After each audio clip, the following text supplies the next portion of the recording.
Good evening. आप देख रहे हैं एक्शन एनालिसिस और स्टैट्स से भरपूर देश का सबसे बड़ा cricket show cricket predictor, sponsored by 1xBet। और ये वो शो है जहां पर क्रिकेट का रोमांच आंकड़ों के साथ मिलता है। और आज मैं सबसे पहले बात करने वाली हूं उस खबर की जिसने एक इतिहास रच दिया है। 14 साल, जी हाँ, सिर्फ 14 साल की उम्र में वैभव सूर्यवंशी ने वो कर दिया जिसका इंतजार लोगों को सालों साल करना पड़ता है। और T20 में धमाका हो गया है। आपको बता दें कि गुजरात टाइटंस के खिलाफ जब राजस्थान रॉयल्स की टीम उतरी तो उन्हें कमजोर माना जा रहा था, क्योंकि गुजरात का जो रिकॉर्ड है शानदार रहा है। लेकिन उसके बाद वैभव सूर्यवंशी उतर आए और उसके बाद जो हुआ वो इतिहास बच गया। 2025 के IPL सीजन में 35 गेंदों में शानदार शतक ठोकते हुए उन्होंने राजस्थान रॉयल्स को 8 विकेट से जबरदस्त जीत दिलाई। 7 चौके और 11 छक्के जो है मैदान पर बरसते हुए नजर आए। यानी सेंचुरी में 94 रन जो थे वो सिर्फ छक्कों और चौकों की मदद से ही पूरे कर लिए वैभव ने। और इसके साथ बॉस बेबी ने अपनी इस पारी से कई बड़े रिकॉर्ड तोड़ दिए हैं। सबसे पहले तो वो T20 में फास्टेस्ट सेंचुरी लगाने वाले इंडियन बन गए हैं। सेकंड फास्टेस्ट सेंचुरी उन्होंने लगाई है क्रिस गेल के बाद। 35 गेंदों में सैकड़ा जड़ा और इसके साथ ही ये तमाम रिकॉर्ड जो हैं उन्होंने अपने नाम कर लिए हैं। यंगेस्ट इंडियन है वो जिन्होंने इस तरह से सेंचुरी लगाई है।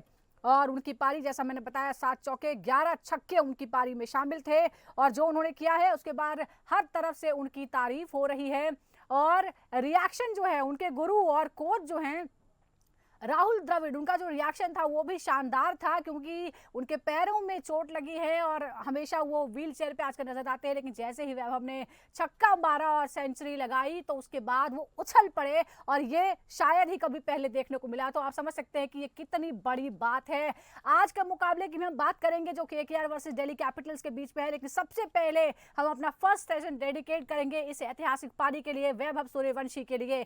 हमारे साथ हमारे 2 खास मेहमान जुड़ गए हैं। हमारे साथ हैं फॉर्मर क्रिकेटर नोएल डेविड और साथ ही सीनियर स्पोर्ट्स जर्नलिस्ट ताउज रिजवी। ताउज, हमने बहुत सारी पारियां देखी हैं लेकिन वैभव ने जो किया है वो याद रखा जाएगा। आगे क्या रास्ता है? और जबरदस्त हमने रिएक्शन देखे तमाम तरह से। ऑपोजिशन की जो प्लेयर्स हैं, वो बड़े बड़े खिलाड़ी, सब कोई उनकी तारीफ कर रहे हैं। एब्सोल्युटली, और ये तारीफ डिजर्विंग है, ये काबिल है तारीफ, काबिल तारीफ नॉक था कल का। जो जिस तरह से बल्लेबाजी की वैभव सूर्यवंशी ने, आप जो डिबेट कर रहे थे, इतना सब कुछ क्वेश्चन उठा रहे थे, 13, 14, 15, 16 साल, ये सब खत्म हो गया कल के नॉक के बाद। 135 बॉल में, यार शाहिद अफरीदी का सुना था 18 साल, मगर यार ये 14 साल की उम्र में आके ऐसा अग्रेसिव नॉक, जहां पर आपने जॉर्ज बटलर, जहां पर आपने यशस्वी जायसवाल, शुभमन गिल जैसे दिग्गज बल्लेबाज को साइड लाइन कर दिया और पूरी लाइमलाइट ले गए।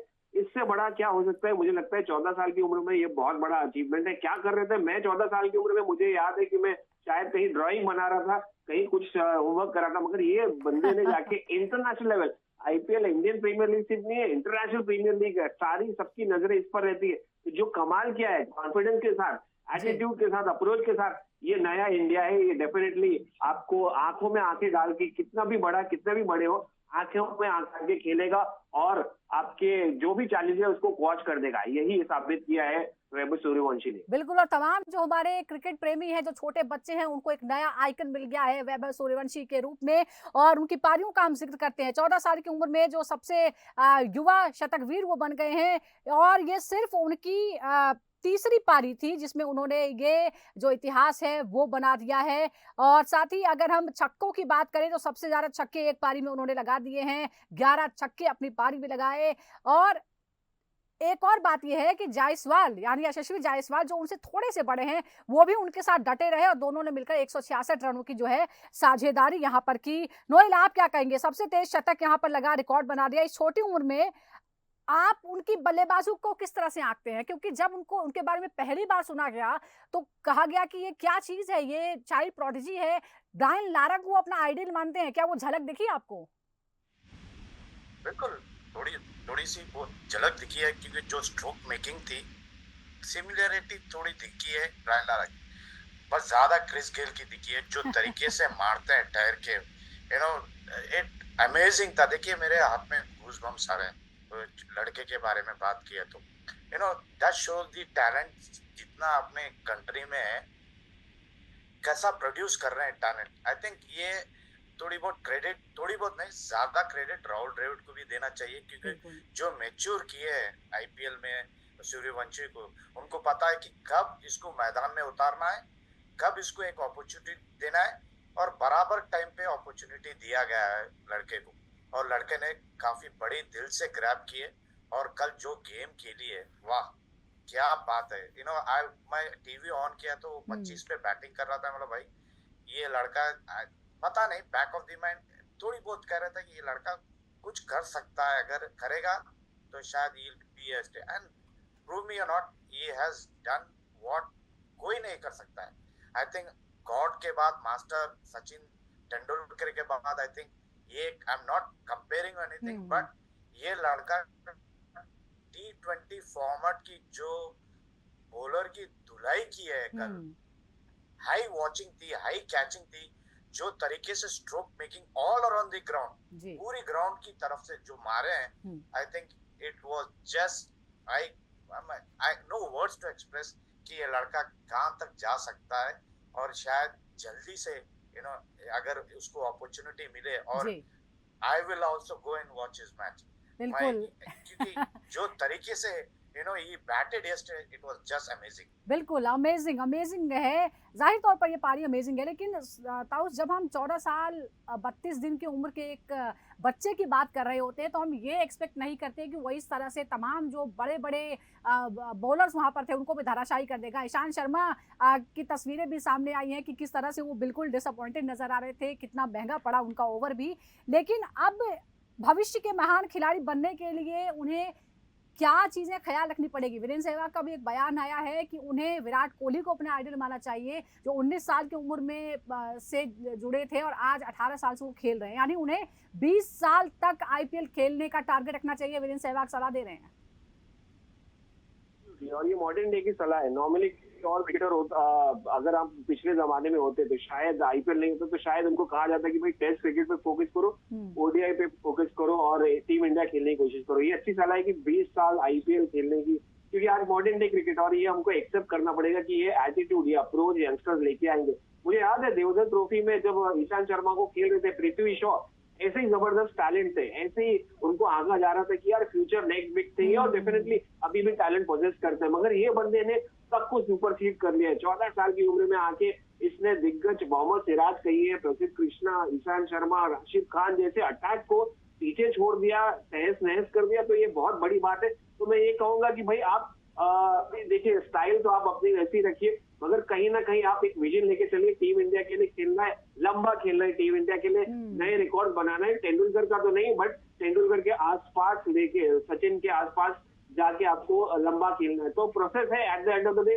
आपको खेलते चले जाना है, कंसिस्टेंसी दिखाना है, हंगर रखना है। देखिए अभी तो ये शुरुआत है, अभी ये प्रेशर में नहीं थे इनको। बिल्कुल हमने देखा था कि पहले मैच में जब वो आउट हो गए थे 34 के स्कोर पर, तो वो रो पड़े थे, और हर कोई देख रहा था कि जो छोटा बच्चा आज निकला है, आज पहली बार ग्राउंड पे आया था, वो किस तरह से रोया। लेकिन उसके बाद कल की भी हमने तस्वीरें देखी, और पृथ्वी शॉ का भी आपने जिक्र किया है, शायद इसीलिए लोग, वीरेंद्र सहवाग ने सलाह दी है, उन्होंने ये भी कहा है कि हमने बहुतों को देखा है लेकिन वो बहुत आगे नहीं बढ़ पाए, इसलिए आपको टारगेट जो है वो भविष्य को लेकर बहुत लंबा टारगेट रखना होगा, और इसमें डिसिप्लिन और जो तमाम लोग हैं वो सपोर्ट करने वाली बहुत महत्वपूर्ण भूमिका निभाते हैं। एक बहुत ही अच्छा सपोर्टिंग रोल भी यशस्वी जायसवाल का देखने को मिला। नोएल, आप यशस्वी को क्या कहेंगे? यशस्वी ने जिस तरह से उनका साथ दिया, 166 रनों की साझेदारी हुई दोनों के बीच।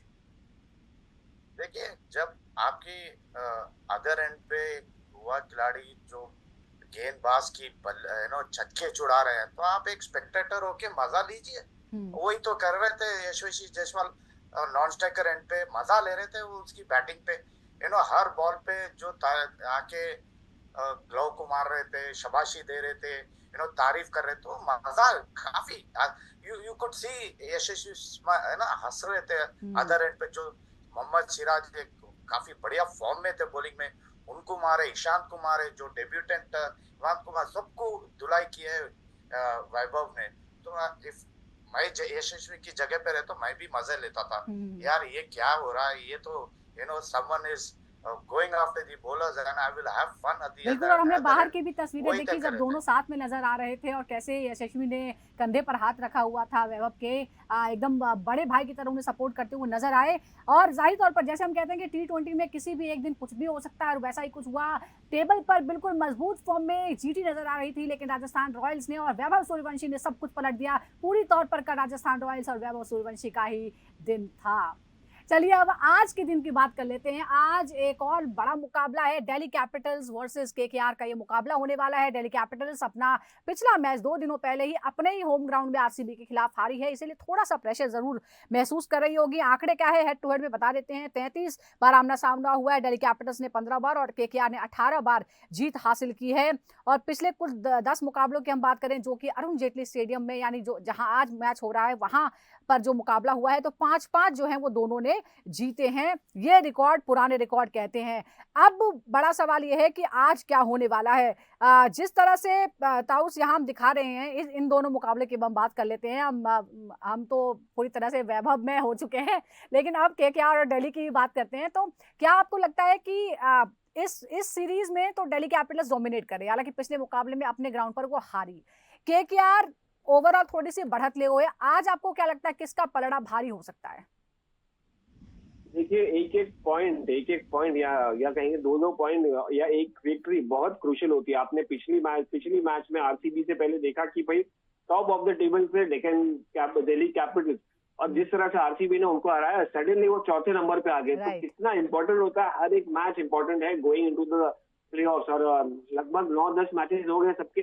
तो दिल्ली कैपिटल्स अभी भी ऐसा नहीं है कि ये फेवरेट सीजन से हट जाएंगे, डेफिनेटली फेवरेट रहेंगे। जब घर पे खेल रहे हैं, जब आपका टीम सिर्फ एक ही मैच आ रहा है, लगातार जीतते आ रहे हैं, top of the point table रहे हैं ओवर द टाइम, तो मुझे लगता है फेवरेट अगेन ये रहेंगे। खास करके उनका स्पिन अटैक जो है कुलदीप यादव, अक्षर पटेल के साथ, और विकेट जिस तरह से स्लो टर्न हो रही है, आसान नहीं है बैटिंग करना, तो वो सब फैक्टर लेके दिल्ली कैपिटल्स इंपॉर्टेंट रहेगा कि वो फेवरेट रहे। और उनका डेफिनेटली उनका मोरल डाउन नहीं होगा आरसीबी से हारने का, क्योंकि वो क्वालिटी मैच था जो आरसीबी हरा की गई है, और खास करके विराट के अंदर। बट मुझे लगता है केकेआर को कुछ आउट ऑफ द वे जाके एक्स्ट्राऑर्डिनरी परफॉर्मेंस डिलीवर करना पड़ेगा अगर दिल्ली कैपिटल्स को उन्हीं के मैदान में। बिल्कुल, दिल्ली कैपिटल्स हारी जरूर थी, लेकिन कोई वो एक तरफा मुकाबला नहीं था। जाहिर तौर पर वहां भी फाइट देखने को मिली थी। और अगर हम अभी दोनों के रिकॉर्ड की बात करें तो 9 मुकाबले खेले हैं दिल्ली कैपिटल्स ने, अपने 6 मैचेस जीते हैं, जबकि सिर्फ 3 में जीत हासिल हुई है केकेआर को। नोएल, एक और बात है, अगर हम अलग अलग प्लेयर्स की बात करें तो केएल राहुल जो है वो अच्छी फॉर्म में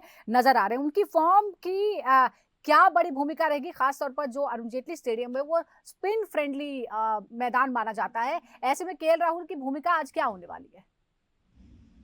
काफी इंपॉर्टेंट रहेगा उनकी भूमिका, क्योंकि वो एक ऐसे प्लेयर है जो टीम को साथ लेके चलते हैं, दूसरे प्लेयर्स को भी साथ लेके चलते हैं जब वो विकेट पे हैं। आई थिंक उनका रोल जो है, जब वो मिडिल ऑर्डर आते हैं, नंबर 4 आते हैं, तो काफी इंपॉर्टेंट हो जाती है टीम के लिए, क्योंकि जब वो बड़े स्कोर करते हैं तो टीम की फायदा होता है, और दूसरे प्लेयर्स भी काफी अपनी रोल निभाते हैं। आई थिंक ये इम्पोर्टेंट है राहुल की। शायद 2 मैच से फेल हो रहे हैं, बट वो 30-40 भी कर रहे हैं, तो काफी अच्छी है।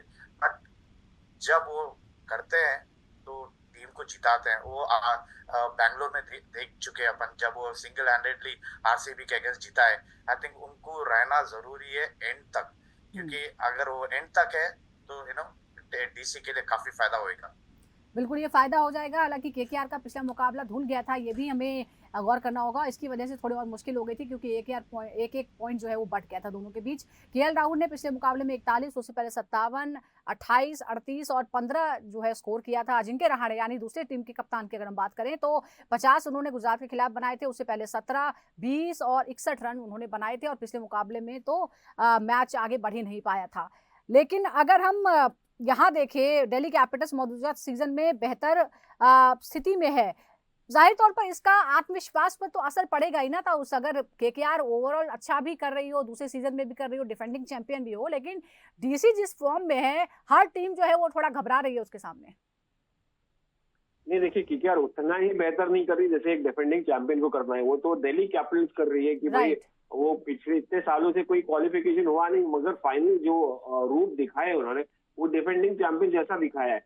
तो कहीं ना कहीं मुझे लगता है कि यार इनका जो कंसिस्टेंसी है, इनका जो रीजन ऑफ ये है कि अक्षर पटेल जिस तरह से उन्होंने लीड किया है, जिस तरह से उनको कप्तानी दी गई थी केएल राहुल के डिनाई करने के बाद, और बखूबी निभा रहे हैं, चाहे वो गेंद से हो, बल्ले से हो या आउटफील्ड में हो। तो एक कॉन्फिडेंस टीम, ये कहा जाता है ना कि team is as good, captain is as good as is team, तो Right. वही रंग रूप दिखा रही है। और केएल राहुल का एडिशन डेफिनेटली वो एक्सपीरियंस बहुत सारा लेके आते। कहीं ना कहीं उनका टॉप फॉर्म नहीं होने के बाद देखिए टॉप ऑर्डर में मैकग्रा जिस तरह से कंसिस्टेंसी नहीं दिखाया, फिर फैफ को लिया गया, तो टॉप ऑर्डर कंसिस्टेंसी नहीं दिखाने के बाद भी ऐसा डोमिनेट करी दिल्ली कैपिटल्स तो बड़ी बात है, मगर आगे जाके उससे फर्क पड़ेगा। देखिए अगर आपको एक फुल चैंपियन टीम बनना है तो आपको हर एरिया को फिलअप करना पड़ेगा, वो गैप जो है उनको कहीं ना कहीं भरना पड़ेगा, और कंसिस्टेंसी वैसी आएगी जब आप हर एरिया को फिलअप कर देंगे और रन बनाएंगे, चाहे टॉप ऑर्डर में, मिडिल ऑर्डर में या जी, फिनिश करने के बिल्कुल। बाद। और आपने हर फास्ट ऑर्डर की बॉलर्स को बात भी की है क्रेडिट तो जाता है। केकेआर के लिए राह थोड़ी और मुश्किल है, क्योंकि सिर्फ 3 मुकाबले वो जीती है और अब आज लगाकर कुल 5 मैच जो बचे हुए हैं उसके प्लेऑफ में जाने के लिए, अगर वो पांचों जीतेगी तभी जो है उसकी सर्वाइवल के चांसेस, आगे बढ़ने के चांसेस रहेंगे। लेकिन जिस तरह से हम अलग अलग ग्रुप की बात कर रहे हैं, तो नोएल यहाँ ये भी देखने को मिला है कि जो केकेआर का टॉप ऑर्डर है और मिडिल ऑर्डर है वो थोड़ा सा लड़खड़ाया हुआ नजर आता है। क्या ये सबसे क्रिटिकल होगा दिल्ली के खिलाफ, और एक बहुत बड़ी फिक्र की भी बात है? बिल्कुल, ये है तो डाउनफॉल है केकेआर की, क्योंकि ना उनकी टॉप ऑर्डर क्लिक हुई है, ना उनकी मिडिल ऑर्डर क्लिक हुई है, ना उनकी बॉलिंग, ना उनकी फील्डिंग। ओवरऑल अगर देखें तो they have not been consistent at all KKR ये साल। जो कंसिस्टेंसी लास्ट ईयर दिखी, जो तरीके से कॉम्बिनेशंस बने, जो तरीके से उनकी जो बॉलिंग थी, फील्डिंग थी, बैटिंग थी, जो स्कोर्स कर रहे थे, इंडिविजुअल स्कोर्स कर रहे थे लास्ट ईयर, वो नहीं दिख रहा है ये साल केकेआर में। ये है डाउनफॉल केकेआर की। अगर ये दिल्ली कैपिटल से जीतना है और लगातार जीतना है यहाँ से, तो आई थिंक वो लोग कंसिस्टेंट रहना है। उनकी टॉप ऑर्डर जो उनकी ओपनिंग पेयर है, सुनील नारायण और अजिंक्य रहाणे, एक अच्छी पावर प्ले में अच्छी स्टार्ट देना चाहिए। जो जब देते हैं तो मिडिल ऑर्डर आके कैपिटलाइज करना चाहिए, देन ओनली इनकी जो स्कोर है, जो रिक्वायर्ड स्कोर, जो भी है टारगेट स्कोर है, वो मिलेगा। नहीं तो वरना ये बीच में लटकाते रहेंगे कि भाई आप करो, नहीं मैं करूंगा, ये नहीं होगा। एक टीम गेम है, कंसिस्टेंट, हर कोई कंसिस्टेंट रहना है। अगर जीतना है यहाँ से लगातार, तो आपको कंसिस्टेंट परफॉर्मेंस, कंसिस्टेंस जो है दिखाना ही होगा, आप कोई मौका ही नहीं है। अगर आप एक भी मैच हारे तो लगभग बाहर ही आप हो जाएंगे। और इस बीच एक और आंकड़ा हमारे सामने, आईपीएल के जो कुछ 82 मैच हुए हैं इस मैदान में, दिल्ली के अरुण जेटली मैदान में, यहाँ पर 47 बार दूसरी पारी में बल्लेबाजी करने वाली टीम जीती है। और हमने पिछली बार भी देखा था आरसीबी ने किस तरह से सफलतापूर्वक लक्ष्य का पीछा कर लिया। तो जाहिर तौर पर यह भी जो है वो इंपॉर्टेंट रह सकता है, टॉस बहुत इंपॉर्टेंट रहेगा। अब जरा बैटल्स पर नजर डाल लेते हैं, क्योंकि ये बैटल्स जो है ये भी बहुत इंपॉर्टेंट होती हैं। पहली बैटल जो हमारे सामने है वो डुप्लेसिस और सुनील नारायण के बीच है। 46 गेंदों का एनालिसिस है, 37 रन, एक बार आउट, 15 डॉट बॉल्स, 46 में से 15 डॉट बॉल्स हैं, एक चौका लगा है, सिर्फ 80 का स्ट्राइक रेट है। ताउस, आप इस पर क्या कहेंगे? ये जो दोनों के बीच है, हम देख रहे हैं कि डुप्लेसिस को खासा परेशान किया है सुनील नारायण ने। क्या इस मुकाबले में एक खतरा होंगे? डेफिनेटली खतरा तो होंगे। जिस तरह से आपने स्टैटिस्टिक्स बताया उस हिसाब से फैफ डुप्लेसी तो स्ट्रगल करते हुए नजर आ रहे। मुझे अभी मैं विजुअलाइज करने लगा कि किस तरह से आगे पीछे करते होंगे, मगर टॉप ऑर्डर बैट्समैन है, देखिए ऐसा बहुत कम मौका मिला होगा फैफ डुप्लेसी को कि यार वो नीचे तक खेले, और नंबर ऑफ बॉल्स भी कुछ ज्यादा नहीं है, तो और एक ही बार विकेट निकाला है। तो समझिए फैफ डुप्लेसी का काम है शुरुआत देना, क्योंकि नए बॉल से खेलते हैं, पावर प्ले में मैक्सिमाइज करना। मगर सुनील नारायण को जब मौका मिला, अगर नए बॉल से डालेंगे तो शायद उनको ट्रबल तो करेंगे, मगर एक बार विकेट लेना और ज्यादा डॉट बॉल डालना मतलब कि इतना आसान नहीं होगा फैफ डुप्लेसी के लिए। एक अच्छा कॉन्टेस्ट मैं मानता हूँ इनका रहेगा, और अगेन सुनील नारायण कहीं ना कहीं ट्रायम्फ करेंगे फैफ डुप्लेसी के ऊपर, और खास करके उनका इतना कन्विंसिंग फॉर्म मुझे टच नहीं नजर आ रहा है। देखिए हालांकि दोनों का ही बहुत अच्छा जो फॉर्म है वो नजर नहीं आ रहा है। एक और बैटल है अजिंक्य रहाणे वर्सेस कुलदीप यादव। 27 गेंदों का एनालिसिस है, 19 रन, 2 बार आउट, 12 डॉट बॉल्स हैं, एक चौका, कोई छक्का नहीं, 70 का ही स्ट्राइक रेट यहाँ पर है। नोएल, आप जरा ध्यान से देखिए, रहाणे ने आईपीएल में डीसी के कुलदीप यादव के सामने स्ट्रगल ही किया है, क्योंकि वो 27 गेंदों में 2 बार जो है उन्हें आउट कर देते हैं और सिर्फ 19 रन बनाते हैं। क्या रहाणे के हालिया फॉर्म को देखते हुए ये थोड़ा और मुश्किल हो सकता है केकेआर के लिए, और डीसी के लिए ये राहत की खबर है?